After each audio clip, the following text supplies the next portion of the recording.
제가 보기에는 한 87세까지 살다가 죽는 게 제일 좋은 것 같아. 87세. 아주 딱 좋은 나이가 87세예요. 죽기 딱 좋은 나이가 87세 같아. 그거 넘었으면은 정말 안 보이고 안 들리고 불편해요. 그래서 87세까지 건강하게 살다가 행복하게 떠나는 그런 마음가짐이 제 생각에 참 중요한 것 같아요. 사실 지난 2017년 4월 10일 날 우리 아버지께서 세상을 떠나셨어요. 올해 떠나신 거죠. 올해 떠나셨는데 우리 아버지는 평생 쌍시옷 소리를 한 번도 하신 적이 없어요. 예, 아버지 입에서 욕을 들어봤던 적이 없어요. 쌍시옷 소리를 한 번도 들어본 적이 없어요. 내 자식을 키울 때 매질 한 번 하시지 않으셨어요. 그리고 우리 아버지는 참 남 욕을 하신 적이 없어요. 보통 뭐 누구 욕도 하고 정치인 욕도 하고 뭐 세상도 욕하는데 한 번도 욕하신 적이 없어요. 그리고 지금 요즘 아버지 생각을 이렇게 보면은 아버지한테 제일 놀라운 거는 우리 아버지가 그냥 옛날에 연초제조창이라고 담배 회사 그냥 기능 공무원이셨어요. 그러니까 뭐 여유 있게 돈을 쓰실 기회가 없으셨죠. 근데 어렸을 때도 돈이 없어서 불편하다, 돈이 있었으면 좋겠다 그런 말씀 하신 적이 없어요. 그냥 월급 봉투 딱 어머니한테 던지면은 뭐 집이 어떻게 됐든 아무 상관하지 않으시고 당신 산에 다니시고 정말로 신선같이 사셨어요. 근데 아버님이 올 초에 2달 고생하시고 돌아가셨어요. 40년 동안 병원 한번 안 가시다가 2달 전에 쓰러지셔서 병원에 모셨죠. 병원에 모셨는데 내가 우리 형제들한테 그랬어요. 우리 아버지 평생 자식만을 위해서 살았다. 가족만을 위해서 살았다. 오로지 정말로 사랑하는 가족을 위해서 투신하신 분이다. 우리 아버지 간병인한테 맡기지 말자. 우리가 사형제니까 우리가 모시자. 그래서 누나가 제일 위니까 누나가 이틀, 큰형 이틀, 둘째 형 이틀. 난 이제 장가 안 갔으니까 나는 하루. 우리 아버지 간병인한테 맡기지 말자. 우리가 사형제니까 우리가 모시자. 그래서 누나가 제일 위니까 누나가 이틀, 큰형 이틀, 둘째 형 이틀. 난 이제 장가 안 갔으니까 나는 하루. 그래서 우리 뭐 형제들은 전부 다 결혼하고 손자들이 전부 다 아들, 딸 이러니까 그냥 아이들이 다 돌아가면서 아버지 병간호를 했어요. 그야말로 자식들 품에서 돌아가셨죠. 자식들 품에서 돌아가셨어요. 근데 아버님이 이렇게 4월 10일 날 월요일 날 쓰러지셨는데 의사들이 심폐소생술 하겠느냐고 그랬을 때 우린 싫다고 그랬어요. 왜 마지막으로 돌아가시는 아버지 갈비뼈를 다 부러뜨려? 그 정도 쓰러졌으면은 87세에 그 정도 병이시면은 이제 돌아가실 때예요. 근데 많은 경우 돌아가실 때 심폐소생술 하게 돼 있어요. 근데 우리는 원하지 않았어요. 내 자식 다. 그리고 아버님이 이 골수염이라는 이 병을 앓으셨는데 좀 많이 아프신 병이에요. 마지막에. 그래서 내가 아버지 원도 한도 없이 놔드렸어요. 모르핀. 왜 죽기 전에 아프면서 죽어야 돼? 그래서 조금만 아픈 기미만 보이면은 간호사한테 가갖고 놔달라고. 여러분들 죽기 전에 하느님이 인간한테 준 최고의 선물이 뭔지 아세요? 그래서 호스피스 병동에서 아플 때 진통제 놔드리는 거, 마지막 효도는 많이 놔드리는 거예요. 그래서 우리 아버지 돌아가시기 전에 원도 한도 없이 하고 가셨어요. 원도 한도 없이. 그 조금의 고통을 덜어주는 게 내가 보기에는 효도라는 생각이 들더라고요. 아버지 이렇게 쓰러졌을 때 생명 유지장치 하겠느냐고 의사들이 얘기를 하더라고요. 우리는 아무도 원하지 않았어요. 그냥 아버님 편안하게 보내드리고 싶다고. 왜? 우리 아버지는 참 행복하게 사셨어요. 자식들이 아버지를 너무너무 좋아하고 사랑하고, 그래서 뭐 효도를 뭐 원도 한도 없이 해드렸냐 이럴 건 자신 있게 말씀 못 드리죠. 하지만 그래도 자식들이 아버지, 손자, 손녀들이 할아버지 너무너무 사랑했기 때문에 편안하게 보내드릴 수 있었어요. 제가 작년에 왠지 우리 아버님한테 용돈을 많이 드리고 싶더라고요. 평생 돈 한번 넉넉하게 써보시지 못한 아버지한테 용돈 많이 드려야 되겠다. 그래서 제가 작년에는 이제 외부 강의, 천주교 강의는 강사료가 그렇게 많지 않고 이제 외부 강의, 일반 기업이나 회사에 강의 가면은 보통 한 2시간 강의하면 200만 원 정도 받거든요. 그러니까 그거 다 아버지한테 드렸어요. 한 달에 한 번 하면 한 번, 두 번 하면 두 번. 아버지가 무슨 돈을 이렇게 많이 주느냐고, 신부님. 아버지 원도 한도 없이 마음껏 써보시라고. 그래서 작년 한 해 내도 그전에는 조금씩 용돈 드리다 작년에는 그냥 막 이만큼씩 드렸어요. 아버지 원도 한도 없이 쓰시라고. 마음 안에 이런 마음이 있었어요. 한번 평생 마음껏 돈 한번 써보시지 못한 아버지 마음껏 돈 쓰시라고. 그랬다 뭐 1억을 드리거나 2억을 드린 게 아니야. 100만 원, 200만 원, 한 달에 300만 원 용돈 드린 거죠. 그러니까 아버님이 노인정에 그 노인 어르신들 밥 다 사고, 또 우리 자녀들이 그 23명인데 아버지한테 식사하러 가면은 아버지가 밥값을 다 냈대. 우리 누나가 항상 하는 얘기가 아버지 지갑에 항상 100만 원 있었대요. 그래서 얼마나 기분이 좋아. 아버지 돌아가셨을 때 노인정에서 그랬대요. 물주 세상 떠나서 어떻게 하느냐고 그랬대. 물주 세상 떠나서 어떻게 했느냐고. 아버님이 1년 동안 원도 한도 없이 즐겁게 사시다가 세상 떠난 거예요. 저는 효도도 나중에 한다는 건 다 거짓말이야. 효도하려면 언제 해야 돼? 지금 해야 돼, 지금. 부모님한테 돌아가시고 난 다음에 땅을 치고 통곡하는 거 다 소용없어요. 그냥 내가 지금 할 수 있을 때 최선을 다해서 효도하는 게 그게 효도라는 생각이 들더라고요. 어쨌거나 아버님은 쓰러지신 날 당신 스스로 걸어서 화장실 가셔서 아침까지, 그리고 오후 1시에 쓰러지셨어요. 그래갖고 밤 10시 41분에 돌아가셨어요. 근데 제가 아버지한테 그랬어요. 아버지 돌아가시려면은 오늘 돌아가셔야 된다고. 왜냐면 그날이 성월요일이었거든요. 성화요일 날 돌아가시면은 장례미사를 못해요. 왜냐하면 성목요일 날은 장례미사를 못하게 돼 있어요. 성금요일, 토요일 다 장례미사 못해요. 그리고 예수부활 대축일 장례미사 못해요. 그리고 그 다음 월요일 날 장례를 해야 되는 거야. 의사 선생님은 오늘 내일 돌아가실 것 같다고 그러는데 내가 그랬어. 돌아가시려면 오늘 돌아가시라고, 내일 돌아가시지 말고. 근데 딱 10시 41분에 돌아가셨어요. 그래서 성수요일 날 아버님 장례 미사를 하는데 우리 수원교구에 주교님 4분이 다 오셨어. 얼마나 그게 영광스러워요. 주교님이 4분이나 오셨으니까. 왜냐하면 성주관이니까 주교님들이 외국에 아무도 안 나가시고 교구청에 다 계셨던 거야. 얼마나 좋아요. 주교님 4분이 다 오셔서 미사를 봉헌해 주시니 얼마나 축복된 아버지예요. 또 신부님들이 많이 오셔갖고 그 성당에 수원 정작 꽃매 성당인데 꽤 그래도 큰 성당인데 신부님들이 꽉 차갖고 젊은 신부들이 지하에서 미사를 봉헌했다는 거예요. 그것처럼 축복이 어디 있어요. 그냥 하루라도 더 살라고 용 쓰다가 화요일 날 돌아가셨으면은 7일장 하는 거예요. 7일장. 하루라도 더 살라고 용을 쓰셨으면은.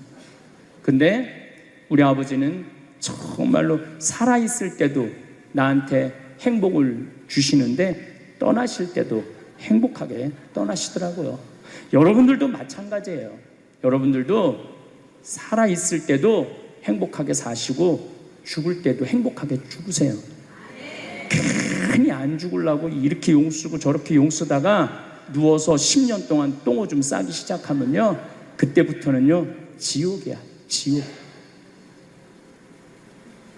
여러분들은 제일 좋은 거는 자다가 주무시다가 죽는 거예요. 그런데 갑자기 돌아가시면 자식들이 너무 힘들으니까 그저 3개월 정도 앓으시다가 돌아가시면은 자식이 이별할 시간을 주는 거예요. 자식 이별할 시간 주는데 3개월이 넘었으면 그때부터 우리 아버지 언제 죽나. 내가 며칠 전에 들은 얘기예요. 멀쩡한 집에 딸 둘이 무당한테 가갖고 그랬대요. 우리 엄마 언제 죽느냐고. 그래서 무당이 그랬대요. 엄마가 지금 아프냐고. 안 아픈데 너무 건강한데 우리를 너무 힘들게 해갖고 언제 죽는지 너무 궁금해서 와봤다고. 이게 부모 자식지간의 일이야. 부모 자식지간의 일이야. 그러니까 여러분들은 이제 자식한테 뭘 기대서 산다는 생각 꿈도 꾸지 말고, 죽을 때도 자식한테 효도받는다는 생각하지 말고 여러분들이 알아서 미리 써놓으세요. 제가 한번 죽음껴안기라는 강의를 할 때 사전 의료 의향서 이제 써야 된다고 그랬을 때 우리 한국천주교 주교회에서 나한테 그랬어요. 그런 거 하면 안 된다고. 그래서 방송에서 뺐어요. 근데 이게 우리나라 국회에서 통과가 됐어요. 내년 2월 달부터는 내가 이거는 멀쩡한데 나는 그냥 죽겠다 이게 아니고 위암 말기야, 사기야, 더 이상 치료해봐야 의미가 없어. 그럼 난 더 이상 치료 원하지 않는다.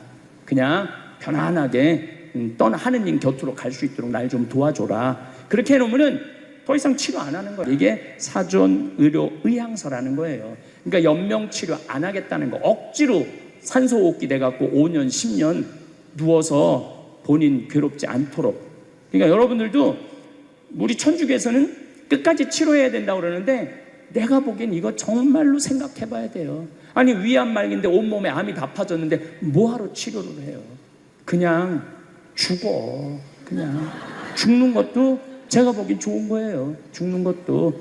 그 엘리자베스 퀴를러 로스는 호스피스 유명한 시카고 대학의 호스피스 박사가 있어요.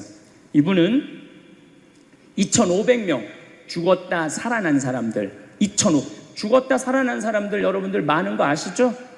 왜 죽었다 살아난 사람들이 많아요? 심폐소생술 때문에. 의술이 좋아갖고 죽었다 다시 살아난 사람들 2,500명을 조사를 해봤어. 근데 죽었다 살아난 사람들의 경험, 하늘나라에 대한 경험을 얘기를 들어보니까 너무 평온하고 너무 행복하다는 거예요. 그리고 죽으면은 바로 몸에 빠져나가서 자기를 본대요. 자기를. 그래갖고 여러분들 죽은 사람들 그 주위에서 이 친지들이 하는 말이 다 들린대. 그 몇 분 동안 하늘나라 올라가기 전에 몇 분 동안은. 그러니까 절대 죽은 사람한테 그렇게 살더니 참 잘 죽었다 그런 소리 하면 안 된다는 거예요. 끝까지 좋은 소리를 해야 된다는 거예요. 사랑한다, 고맙다, 하느님 품으로 가라, 예수님 마리아 요셉한테 가라, 정말로 기도해 줄 테니까 이렇게 말해야지.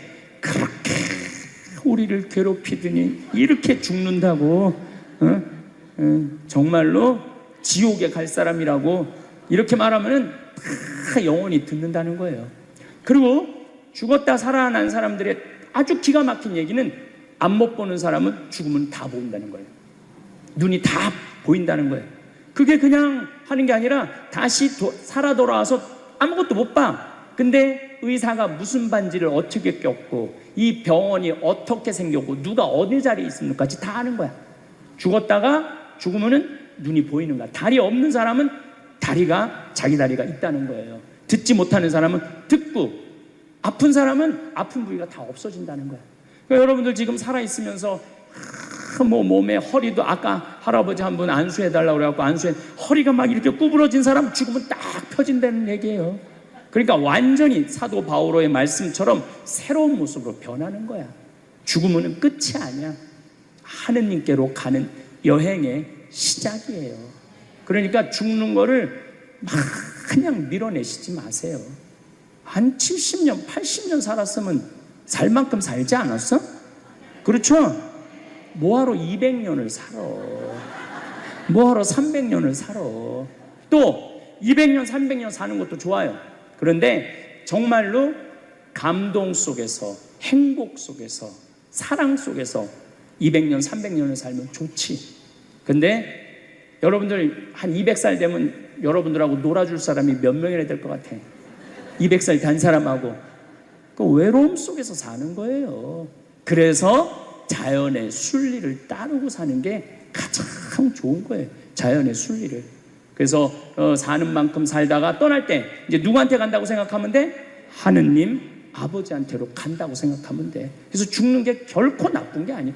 저도 아버님을 보내드리면서 굉장히 슬펐죠. 하지만은 우리 아버지 너무너무 열심히 사셨고, 마지막에 우리 주교님들, 우리 사제들, 또 수많은 교우들이 기도 속에서 저는 아버지 하늘나라로 갔다고 생각을 해요. 또 아버지는 살아생전에 고향이 경상도 함양인데 어머니가 이미 가묘를 다 해놨어, 고향에다가. 근데 아버지는 고향에 가기 싫다는 거예요. 어머니는 고향에 가고 싶고, 죽으면은. 그래서 아버지는 나는 고향에 안 가. 어머니 왜 안 가냐고, 그 고향에 그 좋은 산소 써놓고 약간 맨날 두 분이 간다 안 간다 그러시더라고요. 난 그 얘기를 들을 때마다 참 웃기더라고요. 왜 웃기냐면은 갔다가 모셔다가 묻는 건 우린데 본인이 간다고 가고 안 간다고 안 가. 우리가 모시는 대로 가는 거지. 근데 작년에 아버님이 굉장히 건강하셨어요. 올해 쓰러지시기 전에. 근데 아버님 말씀이 제 귀를 울리더라고요. 그래서 우리 천주교 수원교구 안성 천주교 공원묘원에 갔어요. 그 우리 후배 신부님한테 제일 좋은 자리를 좀 봐줘라. 딱 갔는데 정말로 산소 자리가 좋더라고요.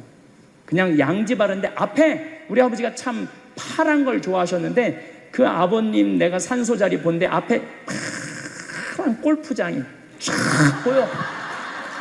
얼마나 좋은지. 그래갖고 아무도 몰래, 우리 가족 아무도 몰래 내가 예약을 해놨어요. 그럼 아버님 돌아가셨을 때 안성 천주교 공원묘 모셨죠.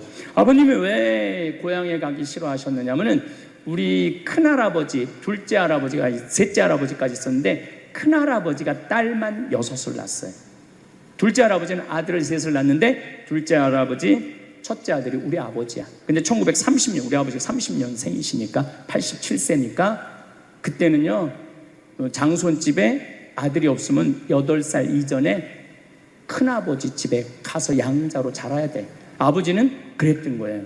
그래서 친어머니 아버지 밑에서 못 자라셨어. 그래 고향이 싫은 거야. 그래서 난 고향에 안 간다고. 근데 제 생각에는 그 아버님의 마음을 헤아려 주는 게 난 예의라는 생각이 들더라고요. 그래서 아버님 원하는 대로 안성에 모셨는데 얼마나 좋은지 몰라요. 어제도 갔다 왔어요. 그냥 오며 가며 가는 길에, 강의 가는 길에 한번 가서 뵙고, 우리 아버님 마지막까지 담배를 피셨어요. 그것 때문에 돌아가신 거지만은, 그래갖고 어제도 담배 한 대 탁 물려드렸어요. 피시라고. 갈 때마다 담배를 한 대씩 물려드리세요. 무슨 얘기냐면 부모하고 자식은 살아서도 좋고 죽어서도 좋아야 돼. 그런데 부모님이 10년 동안 똥오줌 싸고 치매 걸려갖고 지겨워. 부모님 찾아오지도 않았어. 그래갖고 부모님이 돌아가셨어. 그럼 자식이 땅을 치고 불효한 것에 대해서 울면서 통곡해. 그리고 돌아가셨는데도 부모님 먼 데다 모셔놔갖고 1년에 한 번, 2년에 한 번 가고, 살아서도 안 좋고 죽어서도 안 좋은 거예요. 그러니까 여러분들은 살아서도 좋고 죽어서도 좋은 부모 자식 관계를 유지하려면 죽음에 대해서 생각을 많이 하셔야 돼. 죽음에 대해서. 근데 이제 아버님 돌아가셨는데 딱 화요일 하루 장례를 했는데 조문객들이 얼마나 많이 왔는지 밥을 7번을 했대요. 보통 장례 밥 1번 한대. 근데 밥을 7번 했대. 우리 형님 둘도 나만 활동을 많이 하는 게 아니라 형님 둘도 어마어마하게 친구가 많더라고 보니까. 우리 누님도 그렇고. 그러니까 그냥 1000명 이상이 조문객이 왔으니까 조의금도 굉장히 많이 들어왔다는 얘기죠. 조의금도. 근데 내가 그 조의금을 싹 모아서 평창으로 갖고 왔어요. 우리 형제들은 조의금을 구경도 못했어요. 제가 왜 그걸 싹 모아서 갖고 왔느냐 하면은 내가 본당 신부 때 장례식장에 교우들 초상남은 가면은 상주가 안 나와. 왜 안 나오냐 그랬더니 저기 지금 방에 들어가고 조의금 갖고 싸운다는 거야. 네가 더 가질 거냐 내가 더 가질 거냐. 여러분들, 저는 우리 지금 대한민국이 이 변화, 제가 변화의 도전이라는 주제로 강의를 하지만 이 변화되는 세상에 생각을 바꿔야 돼요. 이제 지금 기업의 0.3%가 우리나라 총이익의 50%를 갖고 있대요.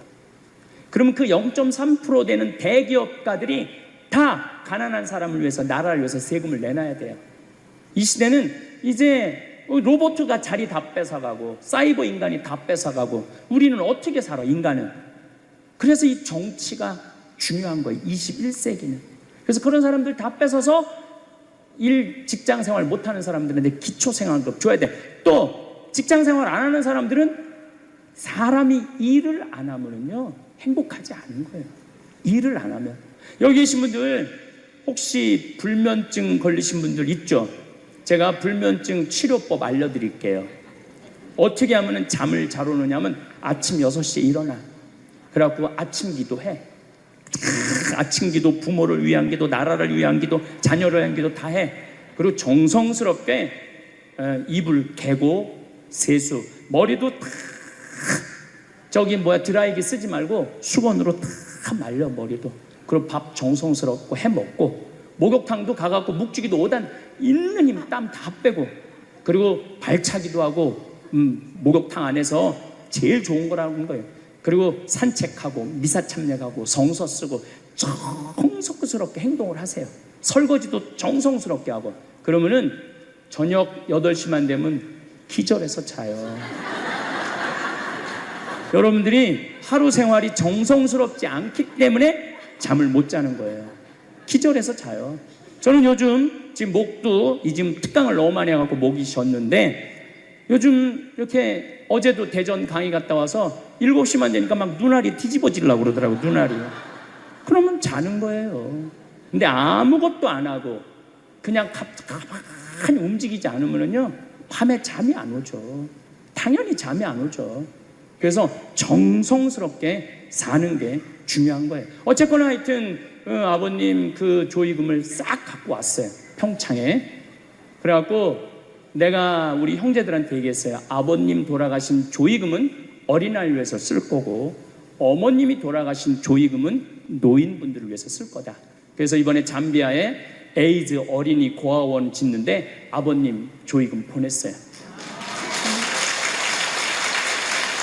또 빈센트 병원에서 이번에 20명을 수술을 해줬는데 그 중에 2명 아버님 조의금으로 또 수술도 해주고. 아직도 많이 남아있어. 아직도. 이제는 여러분들 떠날 때 자식한테 주고 떠나지 마세요. 세상에 주고 떠나세요. 어떤 세상에? 어렵고 힘들고 고통받는 사람들한테 주고 떠나세요.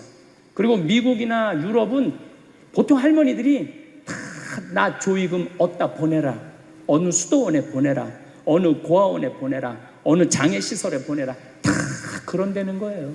대한민국 사람들만 죽을 때까지 이기적으로 죽는 거예요. 살아서도 이기적으로 살고 죽을 때도 이기적으로 죽는 거예요. 그래서 하여튼 우리 형제들은 조의금 구경도 못했어. 대신 내가 우리 형제들한테 보내준 선물이 있어요. 조의금 명단은 다 보내줬어. 타이프 쳐갖고. 갚아야 될 거 아니야. 갚아야 될 거 아니야. 되게 죽은 사람들의 경험을 들어보면은, 내가 이 퀴블러 로스라는 이분 책을 요즘 계속 읽고 있는데, 기가 막힌 거는 딸이 죽었어. 근데 다시 살아났어. 근데 이 딸이 아빠 엄마한테 얘기하는 거. 엄마 아빠 내가 죽었는데 오빠가 나를 너무 행복하게 기다리고 있어. 그래서 그 오빠랑 놀았는데 너무너무 행복했어. 근데 이 엄마 아빠는 너무너무 놀란 거예요. 왜 놀랐느냐 하면은 이 아이가 태어나기 전에 오빠가 죽어갖고 단 한 번도 오빠 얘기를 한 적이 없거든. 근데 죽어서 그 오빠가 기다리고 있는 거예요. 그러니까 이 기가 막힌 노릇 아니에요. 또 이런 경우도 있었다고 그래요. 어떤 경우가 있었느냐면은 교통사고 났어. 여동생, 오빠, 아빠가 했는데 오빠하고 아빠는 죽은 거야. 이 여동생은 다 기절한 상태에서 죽었는지 안 죽었는지 확인할 길이 없잖아요. 근데 다시 죽었다고 생각하고 병원에 가서 살아났어. 근데 이 여동생이 엄마 너무 슬퍼하지 마. 하늘나라에서 오빠하고 아빠가 날 기다리고 있어. 너무 행복해. 근데 얘는 오빠하고 아빠가 죽었는지 모르는 상태, 혼수 상태인데 그걸 아는 거예요. 근데 여기 특징 중에 하나는 죽어서는 살아있는 사람은 절대 못 본대요. 죽은 사람만 본다는 거예요. 죽은 사람만 하늘나라에 가서 본다는 거예요. 그래서 여러분들도 세상 떠나면은 하느님 기다리고 있고 너무 행복한 나라로 가는 거예요. 그러니까 죽음은 그 번데기가 이 알을 까고 자기 껍데기를 까고 나비가 되는 것처럼 지금보다도 훨씬 아름다운 세상으로 가는 게 죽음이에요. 이제 21세기는 안 죽는다고 100살을 사니 200살을 사느니 좋은 게 아니에요. 100살, 200살 동안 불면증, 우울증, 미움, 분노, 외로움, 심심함으로 사는 것보다 그냥 한 70, 87세까지 살다가 죽어갖고 행복하게 먼저 떠난 사람들하고 하느님 품에서 행복하게 사는 게 좋죠. 그래서 여러분들 이제 행복하게 살다가 행복하게 떠나셔야 돼. 그리고 제가 늘 말씀드리지만 나중에 행복하지 마세요. 언제 행복해? 지금 행복하세요. 지금. 나중에 돈 쓰지 말고 언제 써? 지금 쓰세요. 지금. 그리고 여기 있는 분들 지금 얼굴을 보니까 돈 쓸 수 있는 마지막 얼굴들이 많다니까. 마지막 얼굴들이 많아. 그리고 우리나라는 이제 드디어 3만 달러를 넘어서요. 선진국 대열에 들어서요. 선진국에 들었으면은 어르신들, 노인분들 연금 지금 20만 원에서 60만 원, 70만 원으로 다 올라가요. 그러니까 돈 없는 거 걱정하지 마세요. 여러분들이 엉뚱한 사기에만 안 당하면은 먹고 사는데 아무 지장 없어. 욕심만 안 부리면은 충분히 행복하게 살 수 있어. 그리고 이렇게 강의 따라다니면서 배우는 여러분들, 진리를 목말라 하는 여러분들은 앞으로 행복하게 사실 수 있으세요. 예.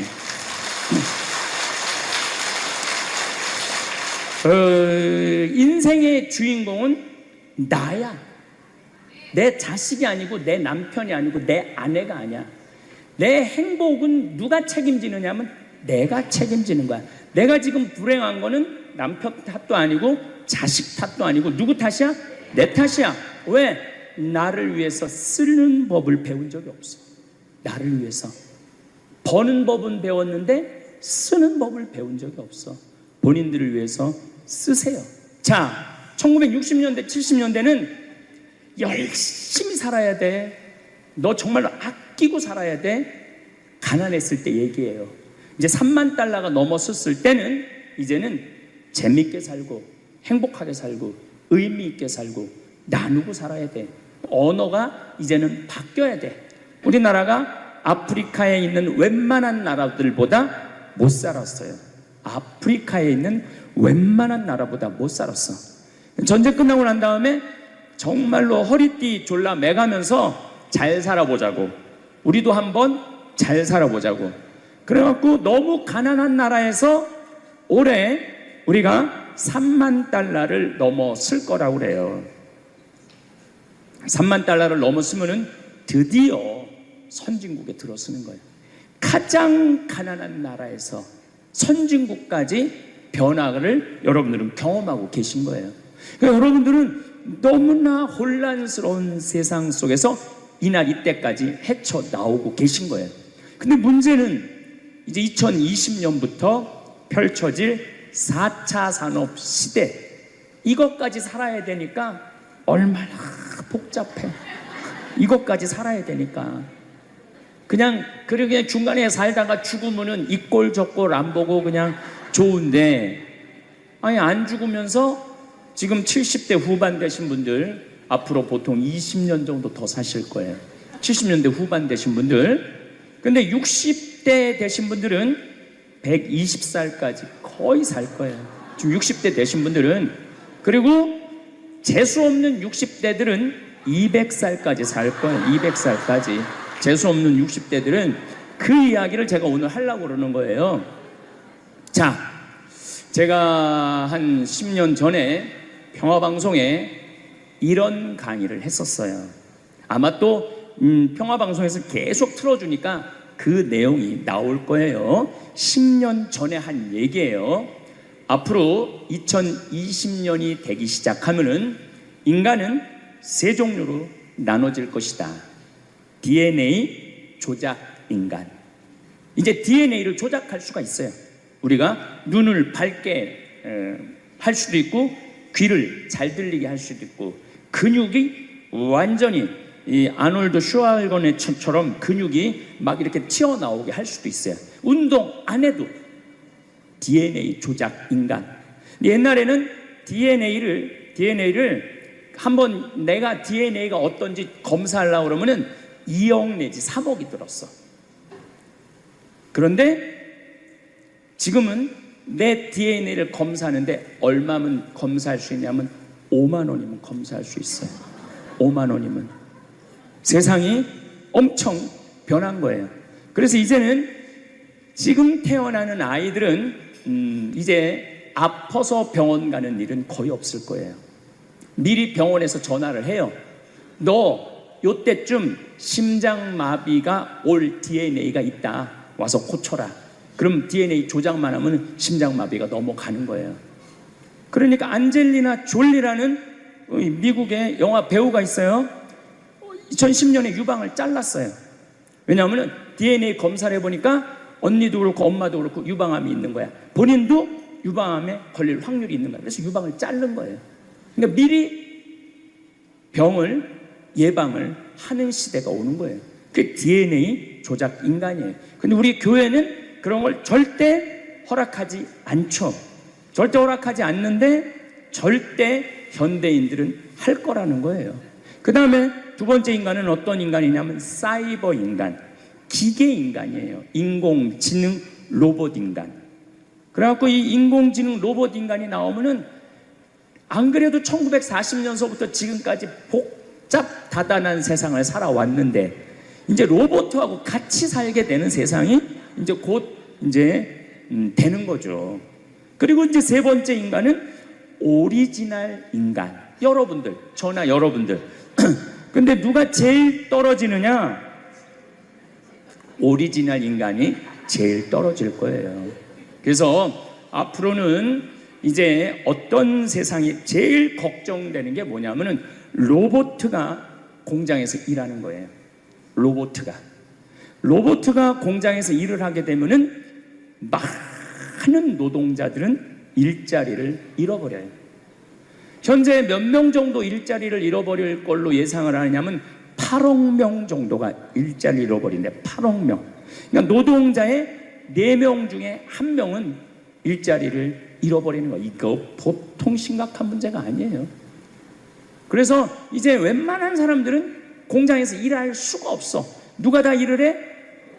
로봇가 다 하니까. 그리고 요즘 그 조그만 회사 사장들 말을 들어보면은 요즘 뭐 노동자들 옛날에는 죽으라고 일했는데 아침에 잠깐 나가서 커피 마신다고 와서 커피 한 잔 마시고 또 잠깐 나가서 좀 일하는 척하고 들어와서 밥 먹는다고 그러고 또 조금 나가서 뭐 그러니까 돈 주고 일을 시킬 수가 없다는 거예요. 그러니까 만약에 로봇가 일을 하면은 사람을 시키겠느냐? 로봇을 시키겠느냐? 당연히 로봇을 시키는 거죠. 그러니까 점점 사람이 일자리를 빼앗길 것이라는 거예요. 로봇을 쓰는 사장들은 돈을 어마어마하게 벌고 그런 자본이라든지 그런 능력이 없는 사람들은 무지무지하게 가난하게 사는 거예요. 이제 앞으로 여러분들이 5년 후, 10년 후에 볼 세상이 그렇다는 거예요. 그래서 요즘 세계적으로는 어떤 정치적인 시도를 하느냐면은 그럼 일자리 없는 사람들은 먹고 살아야 될 거 아니야. 사람인데. 그래서 로봇한테 세금을 매기는 거예요. 그래갖고 로봇가 만약에 일을 하면은 저 로봇한테 100만 원 세금을 매기는 거야. 그 로봇한테. 그래갖고 그 100만 원을 누구한테 줘? 일 못하는 사람한테 주는 거예요. 그게 기초생활 수급이라는 거예요. 기초생활 수급. 그러니까 기초생활 수급을 이제는 뭐 10만 명, 100만 명이 받는 게 아니라 8억 명, 10억 명이 받는 세상. 그러니까 이제 앞으로 미래에 펼쳐질 세상은 지금 생각하는 거라고 너무 다른 세상이 되는 거예요. 두 번째는 어떤 세상이 오느냐면 로봇하고 공존하는 세상. 벌써 초등학교는 선생님이 공부를 가르치지 않고 로봇가 학생들한테 공부를 가르치는 학교가 나왔어요. 로봇가 애들한테 수학을 가르치고 영어를 가르치는 거예요. 발음도 훨씬 좋고, 그리고 이 로봇의 장점은 뭐냐면은 차별하지 않아. 로봇은 얘가 뭐 부잣집 아들이든지 얘가 공부를 못하든지 잘하든지 차별하지 않는 거예요. 그리고 웬만한 선생님보다 훨씬 잘 가르친다는 거예요. 그러니까 이제는 로봇가 교사가 되는 그런 시대가 온 거예요. 또 이제는 앞으로는 무슨 세상이 될 거냐면 어린아이들 돌보는 보모가 누가 돌보느냐면 로봇가 돌보는 거예요. 나 동화책 읽어줘. 그럼 엄마는 나 바빠 짜증나. 아이 너 잠이나 자. 이런데 보모 로봇은 나 동화책 읽어주면 아주 부드러운 소리로 짜증 한번 안 부리고. 그러니까 애가 엄마를 좋아하는 것보다는 누구를 더 좋아해? 로봇 보모를 더 좋아하는 거야. 나 엄마 필요 없다고. 이거 정말 우스갯소리가 아니라요, 진짜 벌어질 일이에요. 또 이제 로봇은 아내가 중풍이 걸렸어. 그래서 움직이질 못해. 그럼 누가 병간호를 운동을 도와주느냐면 로봇가 도와줘요. 근데 이 로봇은 완전히, 제가 지난번 강의 때도 얘기했지만은 이제 섹스 로봇가 나온다고 그랬죠. 록시라고 5가지를 고를 수 있다고 그래요. 피부색, 키, 성격 이런 걸 고를 수가 있대. 그러니까 까칠한 여자, 부드러운 여자. 뭐 내가 까칠한 여자 좋아하면 성격 까칠한 로봇을 고르면 되는 거야. 근데 문제는 아내가 아파. 남편은 나가서 돈 벌어야 돼. 그래서 로봇을 하나 도우미 로봇을 했어. 근데 이 로봇은 아내를 너무 따뜻하게 해주는 거야. 그러니까 아내는 자꾸 남편한테 실망하는 거야. 자기 힘들다고 들어가서 자고. 근데 로봇은 나 좀 주물러 달라 그러면 언제든지 와서 주물러 주잖아요. 그러니까 남편한테 당신 나 필요 없다고, 나 이혼하고 싶다고. 그러니까 로봇하고 사람하고 혼동하는 세상이 오는 거예요. 로봇하고 사람하고. 그리고 더욱 2040년이 되면은 이 로봇가 감정까지 느껴. 사랑까지 할 수 있다는 거예요. 사랑까지. 아내 역할을 다 할 수 있는 세상이 온다는 거예요. 저 신부님 너무 앞서 나가는 거 아니야. 앞서 나가는 거 아니에요. 지금 미래 과학자들은 다 그런 세상이 온다고. 근데 이게 먼 미래가 아니라 바로 코앞에 와 있다는 거예요. 바로 코앞에 와 있다는 거예요. 3D 프린터기로 콩팥 만들 수 있어요. 간 만들 수 있어요. 요즘 시도하는 건 심장까지 만들어 갖고, 이제 앞으로는 이제 여러분들이 이제 한 90살쯤 되면은 85살쯤 돼도 그럴지 몰라. 생일날 아버지 이번 생일에 아버지 간 좀 갈아드릴게요. 그래갖고 간 갈아주고, 내년에는 심장 갈아드릴게요. 심장 갈아주고. 그런 세상이 올 가능성이 굉장히 많아요. 그럴 세상이. 참 이게 오래 사는 게 2045년까지만 살면은 안 죽는다는 거예요. 2045년. 그러니까 내가 80살까지만 나도 살면 어떻게든지 버티면은 안 죽을 수 있다는 거. 80살까지만. 앞으로 펼쳐질 세상에 가장 걱정스러운 게 뭐냐면은 수명 연장이에요. 수명 연장. 여기 계신 분들 중에 아까도 말씀드렸지만은 100살, 120살, 정말로 재수 없으면은 200살까지 살 수 있는 분들이 많습니다. 실질적으로 많아요. 근데 여러분들 오래 사는 거 좋을까요? 내가 많은 분들이 오래 살길 원해요. 안 죽는 걸 원해요. 근데 내가 만약에 앞으로 뭐 길게 안 보고 딱 120살까지 산다고 보면 내가 앞으로 67년 정도 더 살면은 120살 되거든요. 67년. 근데 내가 앞으로 67년 동안 사는 동안 불면증이 있어. 매일 밤마다 잠이 안 와. 67년 동안. 그 여러분들 좋을 것 같아요? 내가 정말로 마음 안에 미움이 너무너무 꽉 차 있어. 67년 동안 계속 미움 속에서 살아. 분노가 꽉 있어. 67년 동안 분노 속에서 항상 좌절감을 맛보고 있어. 우울하고 있어. 내가 우울해, 또 좋으래. 어떨 땐 좋을 땐 너무 좋고 싫을 땐 너무 싫고, 그렇게 막 업 앤 다운, 업 앤 다운 그러면서 앞으로 50년, 60년 사는 거 좋아요? 그렇게 성숙함이 없이 살 거면 그냥 지금 죽는 게 나아. 지금 죽는 게 나아요. 내가 앞으로 60년 동안 살면서 매일매일 감동하고 매일매일 행복하고 매일매일 감사하고 매일매일 사랑한다면은 앞으로 60년 사는 거 괜찮겠죠. 근데 60년 내내 잠도 못 자고 미움 속에서, 자식들 원망 속에서, 외로움 속에서, 배신 속에서, 불행 속에서 오래 사는 거 좋아요? 적당한 나이에 죽는 거 내가 보기엔 그 축복이에요. 그래서 여러분들은 이제 나는 이 복잡한 세상 속에서 사는 것도 중요하지만 어떻게 죽을 거냐, 이 시나리오를 잘 준비해야 돼요. 난 어떻게 죽을 거냐. 나는 생일날 애가 심장 갈아준다면 나 그거 필요 없다. 내 생일 선물로 그 심장 필요 없다. 그냥 나는 하느님이 주신 생명, 그 수명 그대로 살다가 그냥 행복하게 떠날 거다. 그런 마음이 중요해요. 근데 우리가 성숙하지 못하면은 그냥 무조건 안 죽으려고만 용을 쓰는 거예요. 또 하늘나라에 대한 희망이 없는 사람들이 안 죽으려고 그러는 거예요.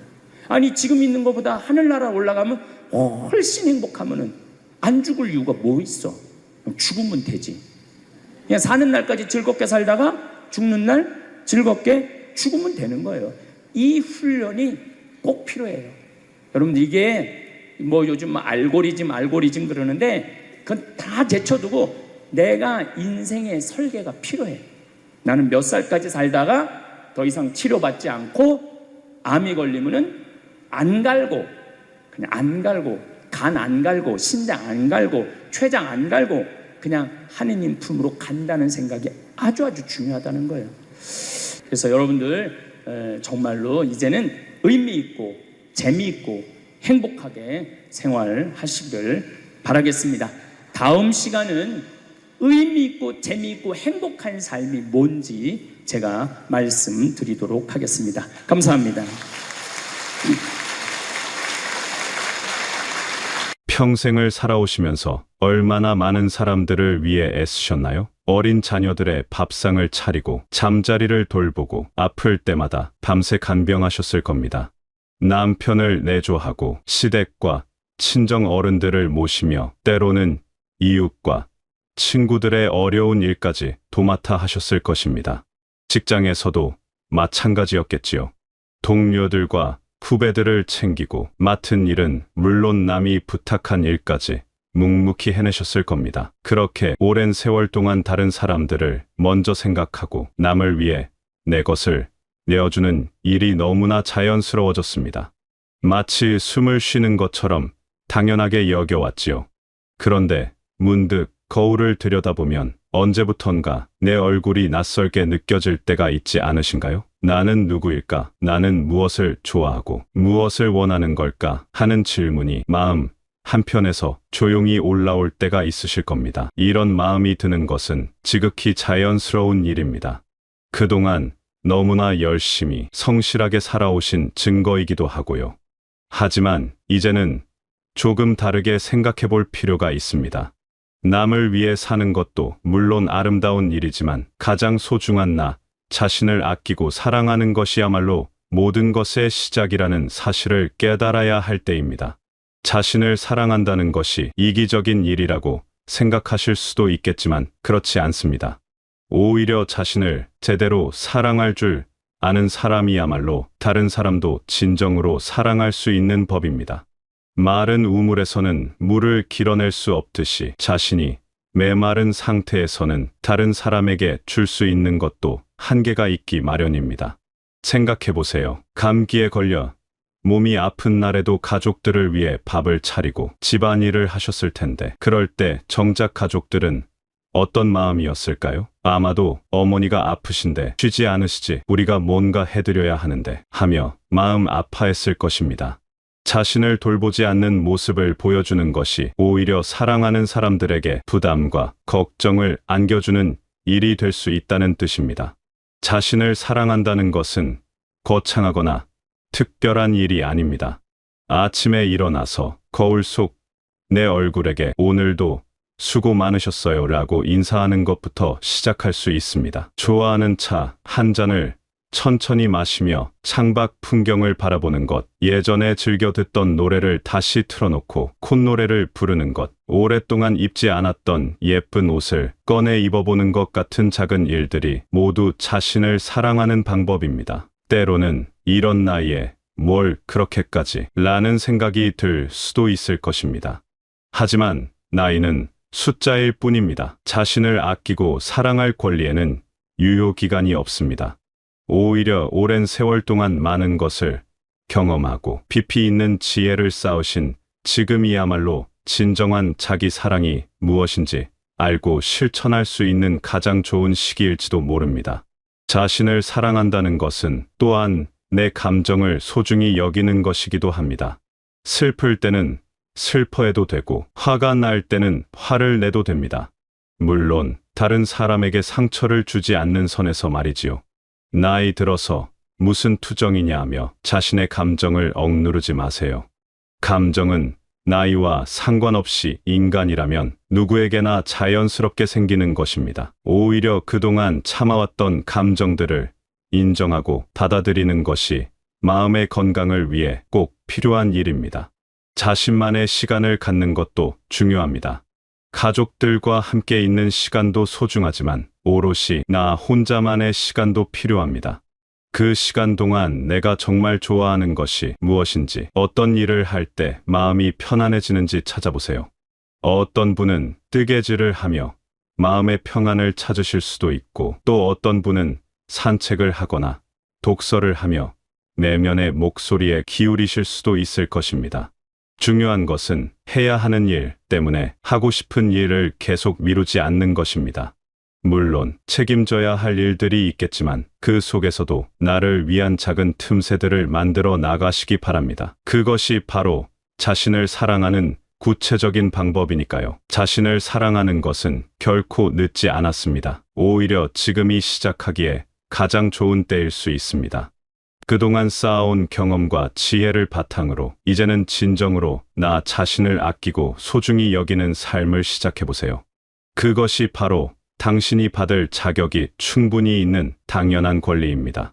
자신을 사랑하는 첫 번째 단계는 바로 지나온 세월 속의 나를 용서하고 받아들이는 것입니다.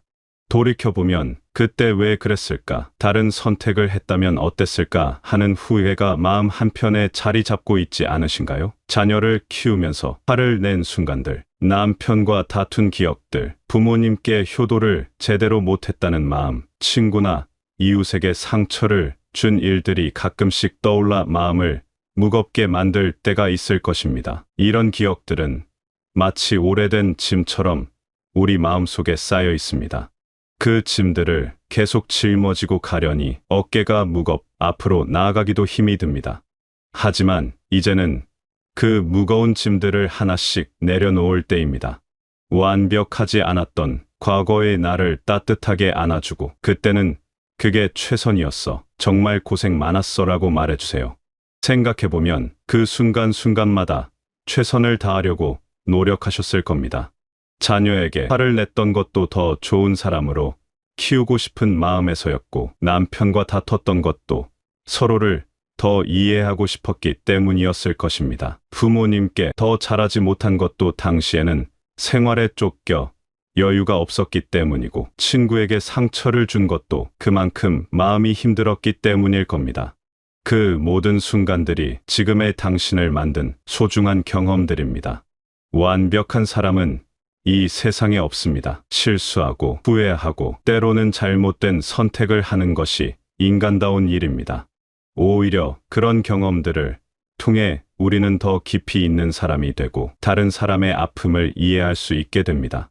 젊은 시절의 실수들이 지금의 지혜로운 당신을 만든 밑거름이 되었다고 생각해 보세요. 자신을 용서한다는 것은 과거의 잘못을 없었던 일로 만드는 것이 아닙니다. 그보다는 그 일들을 인정하되 그것이 지금의 나를 완전히 규정하지는 않는다는 것을 받아들이는 일입니다. 나는 그때 실수를 했지만 그것이 나의 전부는 아니야. 나에게는 사랑스럽고 좋은 면들이 훨씬 많아라고 스스로에게 말해주세요.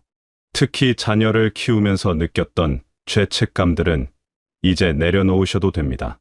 아이들이 아플 때 병원에 늦게 데려간 일, 바쁘다는 핑계로 함께 놀아주지 못한 시간들, 경제적으로 어려워서 원하는 것을 사주지 못한 기억들이 마음을 아프게 할 때가 있을 것입니다. 하지만 그 모든 순간에도 당신은 아이들을 사랑했고 그 사랑은 아이들에게 분명히 전해졌을 것입니다. 완벽한 부모는 없지만 사랑하는 부모의 마음만큼은 아이들이 다 알고 있습니다. 남편과의 관계에서도 마찬가지입니다. 서로 이해하지 못하고던 시간들, 말을 아껴서 마음을 제대로 전하지 못했던 순간들이 후회로 남아있을 수 있습니다. 하지만 그것도 서로를 사랑했기 때문에 생긴 일들입니다. 사랑하지 않았다면 화도 섭섭함도 없었을 테니까요. 그 모든 감정들이 결국 더 깊은 사랑으로 이어졌다고 생각해 보세요. 시부모님이나 친정부모님과의 관계에서 생긴 마음의 상처들도 이해할 만합니다. 서로 다른 세대, 다른 환경에서 자란 사람들이 함께 살아간다는 것은 쉬운 일이 아니니까요. 때로는 이해받지 못한다는 서운함도, 때로는 충분히 잘해드리지 못했다는 아쉬움도 있었을 것입니다. 하지만 그 속에서도 가족이라는 끈으로 묶여 함께 살아왔다는 것 자체가 큰 의미입니다. 친구들이나 이웃과의 관계에서도 마찬가지입니다. 오해가 생겨서 멀어진 친구, 무심코 한 말로 상처를 준 이웃이 있을 수 있습니다. 그런 기억들이 마음을 무겁게 할 때가 있지만 그것도 모두 인간관계의 자연스러운 모습입니다. 중요한 것은 그 경험을 통해 더욱 세심하고 따뜻한 사람이 되었다는 점입니다. 자신을 용서한다는 것은 또한 당시의 상황과 환경을 이해해주는 것이기도 합니다. 지금과는 다른 시대를 살아오셨습니다. 여성에 대한 인식도, 교육 환경도, 경제 상황도 모든 것이 달랐습니다.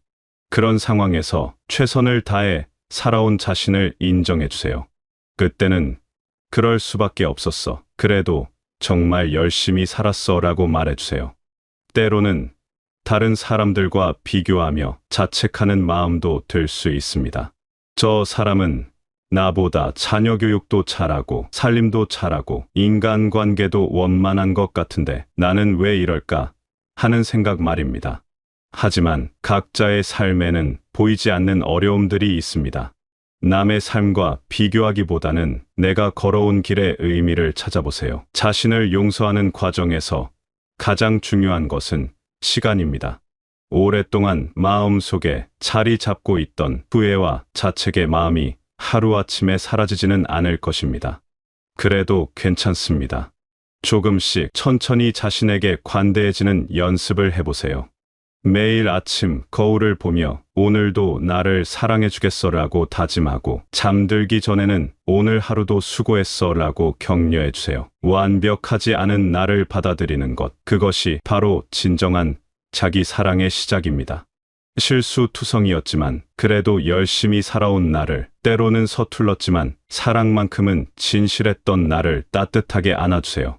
그 순간부터 새로운 삶이 시작될 것입니다. 과거의 나를 용서하고 받아들였다면 이제는 현재의 소중함을 깨달을 차례입니다. 우리는 종종 나중에 시간이 생기면, 아이들이 다 크면, 경제적으로 여유가 생기면 하며 행복을 미래로 미뤄왔습니다. 하지만 정작 그 나중이 되었을 때도 또 다른 핑계를 찾아 행복을 뒤로 미루고 있지는 않으신가요? 손자가 다 클 때까지, 건강이 더 좋아질 때까지, 집안일이 다 끝날 때까지 하면서 말입니다. 행복은 어디 먼 곳에 숨어있는 보물이 아닙니다. 바로 지금 이 순간에도 우리 곁에 작은 행복들이 가득 차 있습니다. 아침에 눈을 떴을 때 느끼는 감사함, 따뜻한 차, 찬잔의 향기, 창밖으로 보이는 계절의 변화, 가족의 안부 전화 한 통, 이웃과 나누는 짧은 인사 같은 것들 말입니다. 이런 작은 순간들이 모여서 우리 삶에 진짜 행복을 만듭니다. 생각해 보세요. 젊은 시절에는 아이들만 다 키우면 여행도 가고 취미 생활도 하고 남편과 둘이서 여유롭게 살 텐데 라고 생각하셨을 것입니다. 그런데 정작 그 시간이 되니 이제 와서 뭘 그렇게까지 하나 하는 마음이 들거나 건강이 예전 같지 않아서 하며 또 다른 이유로 미루고 계시지는 않나요? 이렇게 계속 미루다 보면 정작 소중한 지금 이 순간들을 놓치게 됩니다. 현재를 소중히 여긴다는 것은 거창한 일을 하라는 뜻이 아닙니다. 오히려 평범한 일상 속에서 작은 기쁨들을 발견하는 것입니다. 아침에 일어나 커튼을 걷고 햇살을 마주할 때 오늘도 좋은 하루가 될 것 같아 라고 속으로 말해보세요. 장을 보러 나갔을 때 싱싱한 채소들을 보며 이걸로 맛있는 반찬을 만들어야지 하고 기대해보세요. 손자가 전화를 걸어 할머니 오늘 뭐 하세요? 물어올 때 그 목소리가 주는 따뜻함을 충분히 느껴보세요. 많은 분들이 지금은 별일 없는 평범한 하루들이라고 생각하며 지나쳐버립니다. 하지만 그 평범함이야말로 얼마나 소중한 것인지 모릅니다. 건강하게 아침을 맞을 수 있다는 것, 사랑하는 가족들이 무사히 지내고 있다는 것, 편안한 집에서 따뜻한 잠자리에 들 수 있다는 것, 이 모든 것들이 당연한 게 아니라 감사한 일들입니다. 현재의 행복을 미루지 않으려면 먼저 내가 무엇을 할 때 즐거움을 느끼는지 알아야 합니다. 어떤 분은 꽃을 기를 때 마음이 평안해지실 수도 있고 어떤 분은 요리를 할 때 보람을 느끼실 수도 있습니다. 또 어떤 분은 옛날 사진을 정리하며 추억에 잠길 때 행복하실 수도 있고 어떤 분은 동네 산책을 하며 자연을 만날 때 기쁨을 느끼실 수도 있을 것입니다. 중요한 것은 그런 작은 즐거움들을 시간 낭비라고 생각하지 않는 것입니다. 꽃을 기르는 것도, 요리하는 것도, 사진을 정리하는 것도, 산책하는 것도 모두 의미 있는 일들입니다. 이런 일들을 통해 마음이 편안해지고 행복해진다면 그것만으로도 충분히 가치 있는 시간입니다. 또한 혼자만의 시간을 갖는 것도 중요합니다. 가족들과 함께 있는 시간도 소중하지만 때로는 온전히 나만을 위한 시간도 필요합니다. 그 시간 동안 내 마음의 소리에 귀 기울여 보세요. 무엇이 나를 기쁘게 하는지, 어떤 일을 할 때 마음이 편안해지는지, 어떤 순간에 행복을 느끼는지 천천히 생각해 보는 것입니다. 현재를 소중히 여기는 것은 또한 감사하는 마음을 갖는 것입니다. 큰 것에만 감사하지 말고 작은 것들에도 감사해 보세요. 아침에 따뜻한 물로 세수할 수 있는 것, 맛있는 밥을 먹을 수 있는 것, 편안한 옷을 입을 수 있는 것, 사랑하는 사람들과 함께 있을 수 있는 것들 말입니다. 이런 것들이 모두 당연한 게 아니라 감사한 일들이라는 것을 깨달으면 일상이 훨씬 풍요로워집니다. 날씨가 좋은 날에는 밖으로 나가보세요. 꼭 멀리 갈 필요는 없습니다. 집 근처 공원이라도 좋고 동네 한 바퀴라도 좋습니다. 바람이 얼굴을 스치는 느낌, 새들의 지저김, 나무들의 푸르름, 꽃들의 향기를 천천히 느껴보세요. 이런 것들이 모두 지금 이 순간에만 느낄 수 있는 소중한 경험들입니다. 비가 오는 날에는 창가에 앉아 빗소리를 들어보세요.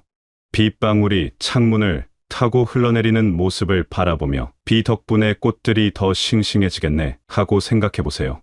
눈이 오는 날에는 하얗게 쌓인 눈을 보며 세상이 이렇게 깨끗해 보이다니 하며 감탄해보세요.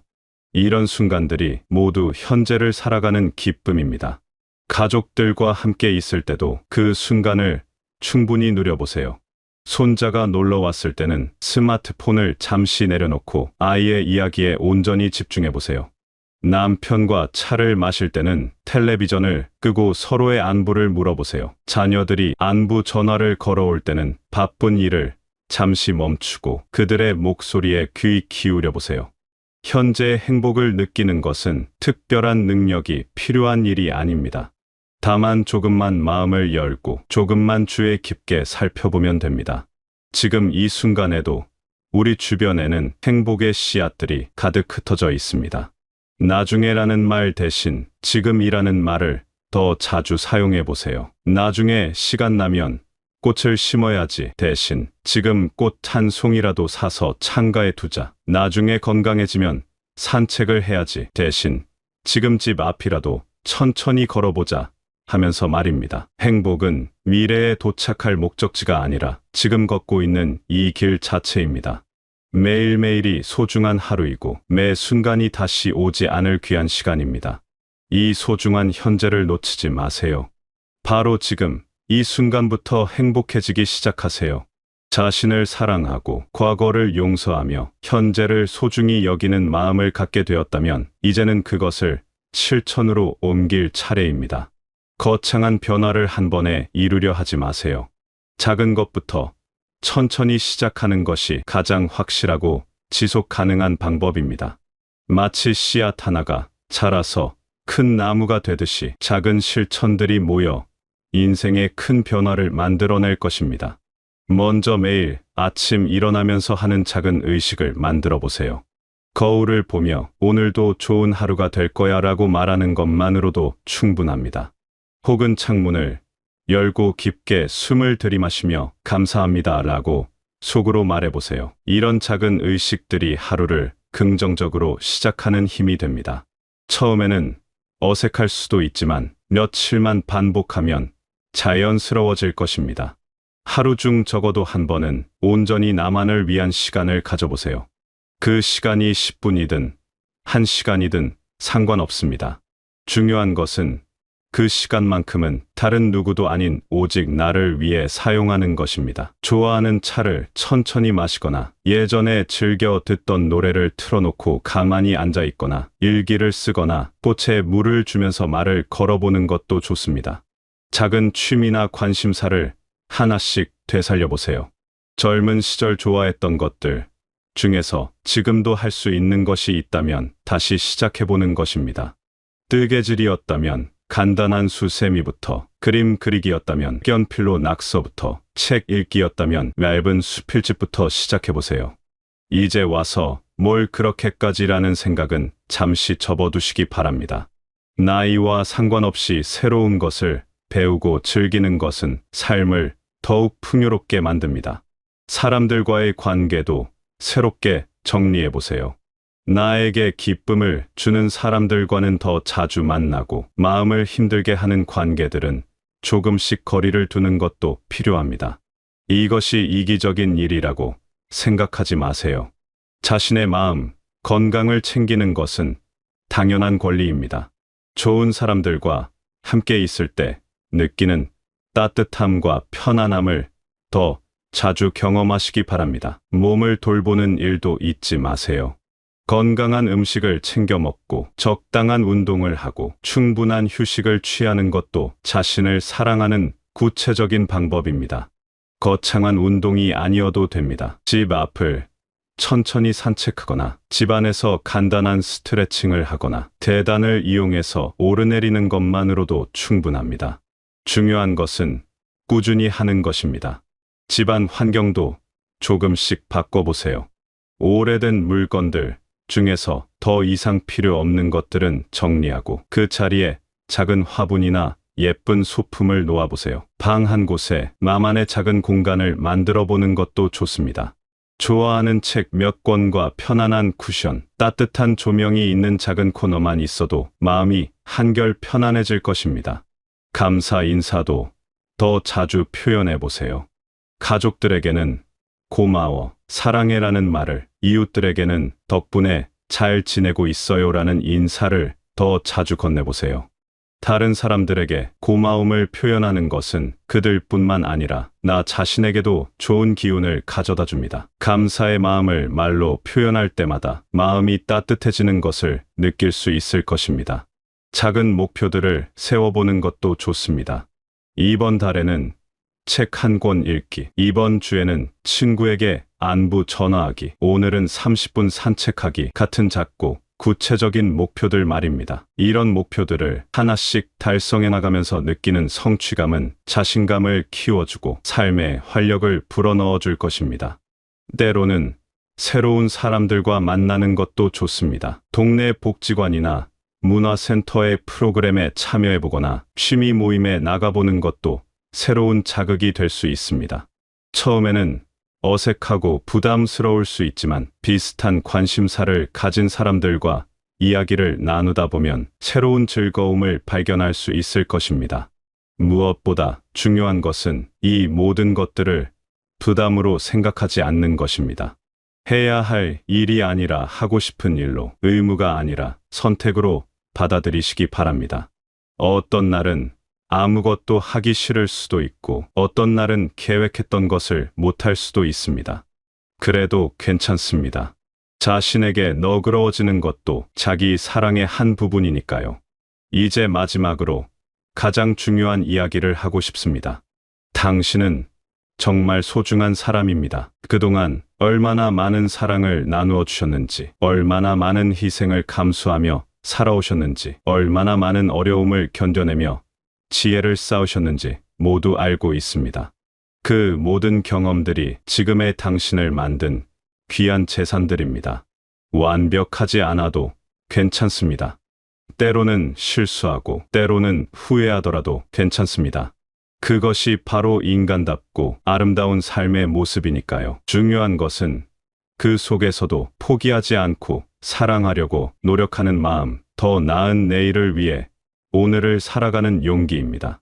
이제부터는 남을 위한 삶도 좋지만 나를 위한 삶도 함께 살아가시기 바랍니다. 당신이 행복해야 주변 사람들도 더 행복해집니다. 당신이 웃어야 가족들도 더 밝아집니다. 당신이 건강해야 모든 사람들이 안심할 수 있습니다.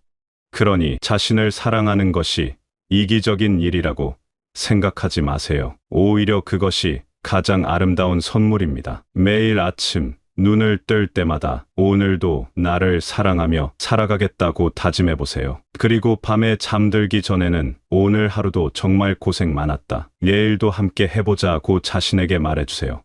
이런 작은 약속들이 모여서 당신의 남은 인생을 더욱 아름답고 의미 있게 만들어갈 것입니다. 당신은 사랑받을 자격이 충분한 사람입니다. 무엇보다 자기 자신에게서 가장 많은 사랑을 받아야 할 사람입니다. 이제 그 사랑스러운 여정을 시작해보세요. 늦었다고 생각하지 마세요. 지금이 바로 가장 좋은 때입니다.